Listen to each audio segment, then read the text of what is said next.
আসসালামু আলাইকুম, সবাইকে শুভেচ্ছা। আমি মোহাম্মদ আব্দুল মান্নান ভূঁইয়া, সহকারী শিক্ষক, Imam Gazzali girls school and college, Pabna. প্রিয় জেএসসি পরীক্ষার্থী তথা অষ্টম শ্রেণীর শিক্ষার্থীদের উদ্দেশ্যে আমি আজকে একটি টপিকস নিয়ে আলোচনা করব, তোমাদের বাংলা বইয়ের। তোমাদের বলতে হবে, আমি কিছু টপিকস ক্লু দিব, তোমাদের বলতে হবে আমি আসলে কোন টপিক্সটি নিয়ে আলোচনা করতে যাচ্ছি। প্রিয় শিক্ষার্থীবৃন্দ, আমাদের ঠিক পাশের একটি দেশ মিয়ানমার রয়েছে। সেই মিয়ানমারের একটি এলাকায় ভ্রমণ করতে গিয়েছিলেন আমাদের একজন লেখক। তোমরা কি ধরতে পারছো আসলে আমি কোন গল্পের কথা বলতে চাচ্ছি? ইয়েস, আসলে ঠিকই ধরেছ, আমরা মংডুর পথে নিয়ে আলোচনা করতে যাচ্ছি। আমরা যে মংডুর পথে নিয়ে আলোচনা করতে যাচ্ছি সেটি লেখককে বলতে পারবে? ইয়েস, বিপ্রদাস বড়ুয়া। মংডুর পথে লিখেছেন কে? বিপ্রদাস বড়ুয়া।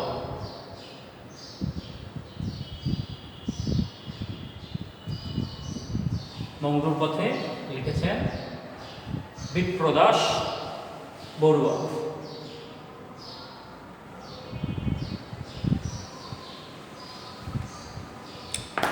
তো প্রিয় শিক্ষার্থী, আমরা লেখকের একটি ভ্রমণ কাহিনী এই মংডুর পথে। আমরা প্রথমেই দেখি লেখক কত তারিখে, কখন, কোথায়, কিভাবে মংডু গিয়েছিলেন। আমরা সহজ পাঠে যাই। সন্ধ্যের আলো আধারিতে 24শে মে 2001। সন্ধ্যের আলো আধারিতে 24শে মে 2001 মিয়ানমার, এর আগের নাম ছিল বার্মা। বার্মায়ের সীমান্ত শহর মংডুর পথে নেমে আমার মুখ, চোখ, কান ও হৃদয় অচেনা আবেগে উপচে পড়ল। লেখক বিপ্রদাস বড়ুয়া এখানে বলেছেন যে 2001 সালের 24শে মে, আজ থেকে প্রায় 20 বছর আগে আমাদের লেখক বিপ্রদাস বড়ুয়া মিয়ানমারের আগের নাম ছিল বার্মা, যেটি কিনা আমাদের নাফ নদীর ঠিক ওপাশেই যে দেশটি, সেই দেশটির নাম মিয়ানমার, এটার আগের নাম ছিল বার্মা।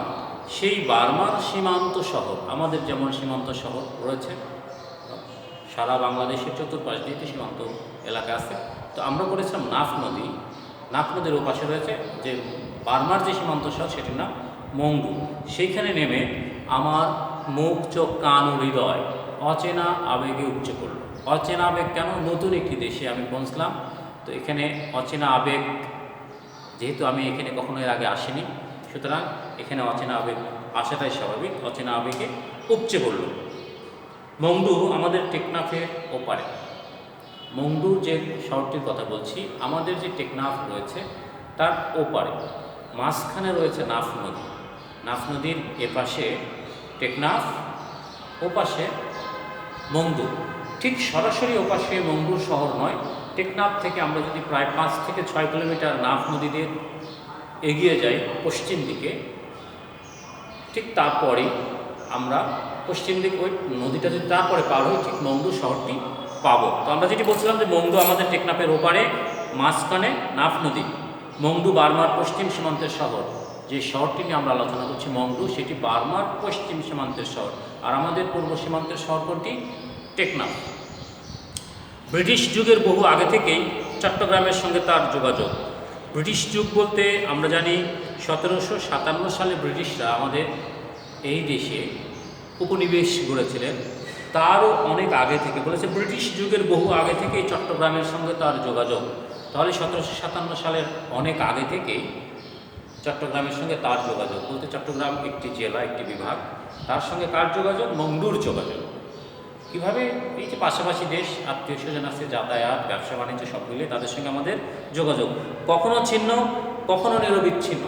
কখনো ছিন্ন বলতে কখনো তাদের সঙ্গে আমাদের এই যাতায়াতটা, সম্পর্কটা কখনো অফ হয়ে গেছে, রহিত হয়ে গেছে, তাদের সঙ্গে আমাদের যোগাযোগ চলাফেরা বন্ধ আছে। কখনো নিরবিচ্ছিন্ন, ইচ্ছে মতো গেছি, ইচ্ছে মতো আসছি।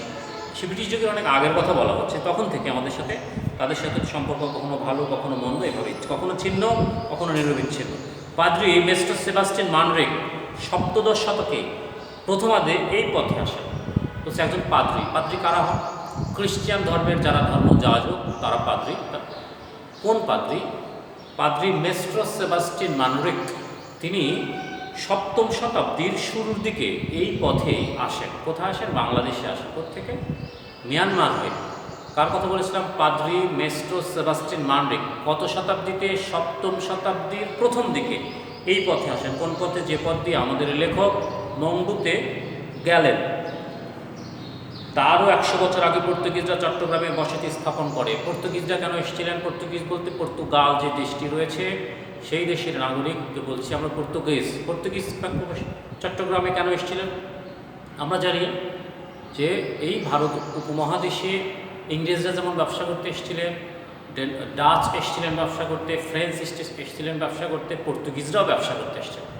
তো যেহেতু চট্টগ্রাম একটি পোর্ট বন্দর রয়েছে, প্রথমত পর্তুগিজরাও ব্যবসা করতে এসেছিলেন। তারা চট্টগ্রামে এসে যে এলাকায় তারা বসতি স্থাপন করেছিলেন সেই জায়গার কথা বলছে যে চট্টগ্রামে যে পর্তুগিজরাও চট্টগ্রামে বসতি স্থাপন করেছেন কতদিন আগে? মেস্ট্রো সেবাস্টিন মানরিক যখন 7ম শতাব্দীর প্রথমার্ধে আসেন তারও 100 বছর আগে। কারা এসেছিলেন?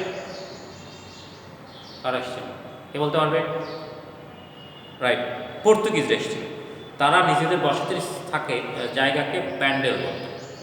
পর্তুগিজরা যেখানে বসতি স্থাপন করেছিলেন, বসতি গড়ে তুলেছিলেন, সেই জায়গাকে বলা হয় ব্যান্ডেল। যেমন আমরা কোনো জায়গায় বাড়ি ঘর করলে সেটাকে বলি এলাকা বা পাড়া বা মহল্লা। তো পর্তুগিজরা যেখানে বসতি স্থাপন করেছিলেন সেটির নাম দেওয়া হয়েছিল কি? ব্যান্ডেল। চট্টগ্রামে এখন ব্যান্ডেল রোড তাদের স্মৃতি বহন করে। অনেক রোডের নাম থাকে না, যেমন Abdul Hamid road, AR Khandakar road, Abdul Bari road, এরকম একটা কিছু নাম থাকে। ওই রকম ব্যান্ডেল রোড যে ওইখানেই মূলত চট্টগ্রামের ব্যান্ডেল রোডে যেহেতু ওরা বসবাস স্থাপন করেছিলেন কারা? পর্তুগিজরা। এখনও ওই এলাকার নাম, ওই রাস্তার নাম এখন ব্যান্ডেল রোড রয়েছে। যখনই ব্যান্ডেল রোড দিয়ে কেউ যায় তখনই আমাদের মনে পড়ে যায় সেই পর্তুগিজরা 1600 সালের পরে এই দেশে এসে বসতি স্থাপন করেছিল, সেই পর্তুগিজদের কথা আমাদের মনে পড়ে যায়। সন্ধ্যের আধার ঘনিয়ে আসার পর আমরা অভিবাসন শুল্ক দপ্তর থেকে ছাড়া পেয়ে খাঁচা ছাড়া পাখির মতো উড়াল দিলাম। আমরা কিন্তু এখনও কোথায় আছি? সেই 24 মে 2001-এ আছি।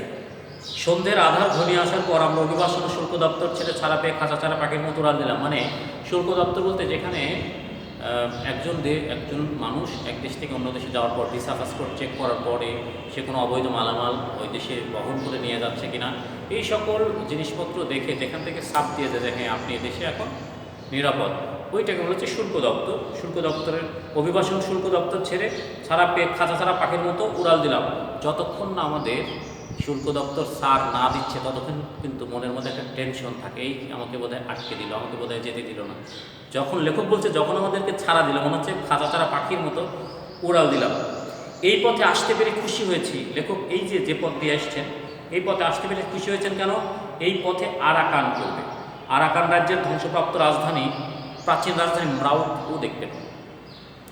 লেখক বিপ্রদাস বড়ুয়া এই যে মঙ্গুতে যাচ্ছেন, যে পথ দিয়ে যাচ্ছেন, এই পথে তিনি আসতে পেরেছেন বলে তিনি খুব খুশি। কেন? পথে আরাকান করবে। যে পথে যাচ্ছে এই পথে আরাকান নামক একটা রাজ্য ছিল, এখনও আছে, বার্মা। সেটি তার যে প্রাচীন রাজধানী, সে প্রাচীন রাজধানীর নাম হচ্ছে ম্রাউতউ। সেটি লেখক দেখতে পাবেন বলে তার নিজের কাছে খুব ভালো লাগছে। একসময় আরাকান বার্মা থেকে আলাদা স্বাধীন রাজ্য ছিল। বার্মা একটি বড় দেশ, আমাদের বাংলাদেশের চেয়ে অনেক বড় দেশ। সেই দেশের বাইরে একটি রাজ্য ছিল আরাকান, সেটি একটি স্বাধীন রাজ্য ছিল। আর তোমরা অনেকেই জানবে যে আমাদের এই দেশটি স্বাধীন খণ্ড খণ্ড অনেক রাজ্যে বিভক্ত ছিল, সেখানে আলাদা রাজা ছিল, অনেক রাজ্য মিলে আবার নবাব ছিল, এরকম ছিল।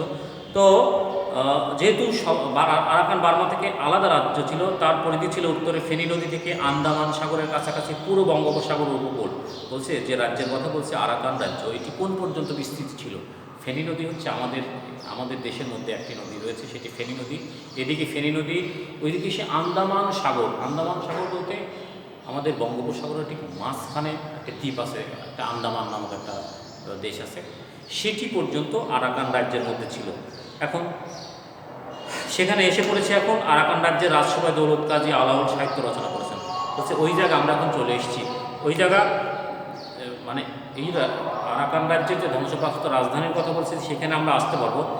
এই সেখানে চলে এসেছি, যখন লেখক বলছে যখন আমরা লিখছি আমরা সেখানে চলে এসেছি। তবে এই আরাকান রাজ্য কেন এত নাম করা, বলছে যে আরাকান রাজ্যের রাজসভায় দৌলত কাজী এবং আলাউল সাহিত্য চর্চা করেছেন।